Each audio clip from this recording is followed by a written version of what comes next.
Counties across South Carolina certified their election results today. In Greenville County, officials looked over hundreds of provisional ballots, deciding which ones they've actually counted. Well, workers have been investigating each ballot since Tuesday to determine whether or not they could verify the voter. And while officials have been busy with that process, some of you have actually reached out to us with problems that you've been facing trying to cast your ballot. So we want to bring in now Grace Runkel. And Grace, you've been following and looking into these issues today. What have you been able to find?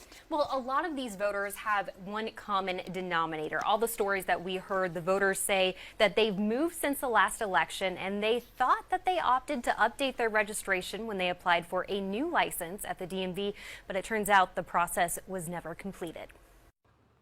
Instead of beaming with civic pride, some Greenville County residents walked away from the polls feeling frustrated, probably disappointed. They thought they had registered to vote at the DMV, but discovered that wasn't the case at their precinct. They either had to go back to their old voting site or wait in line to change their address at County Square. Poll worker Charlotte Wood saw it firsthand. But that was only at one precinct, and there's about 150 precincts just in Greenville County. This has been happening every election since we instituted motor voter. Also known as the National Voter Registration Act of 1993, Motor Voter says DMVs must give people the option to simultaneously register to vote when they apply for a license. We reached out to DMV officials. They tell us a weekly report is sent to the South Carolina Election Commission with voter registration info. But sometimes it never makes it back to the county elections department.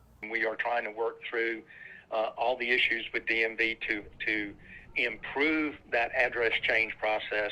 There's no way to know how many people were impacted on Tuesday, but Conway says they corrected 1,100 addresses, less than 1% of the total people who voted. We're talking a small number of people, but to every voter, it's important. Wood says she hopes the problem is resolved by the next election. Everyone's vote matters. And we still have a lot of questions about the process and just in really what exactly isn't working with the process. Right, and this has been ongoing for quite some time now. It really has. It's been going on since 1993, so almost 30 years. So this is something that we're really going to continue to dig into, but it's also a good reminder to go ahead and check your voter registration. We tell you how to do that in our Fox Carolina News app. All right, good insight there. And we've also been following the vote count that continues in other places across the nation here today. Yes.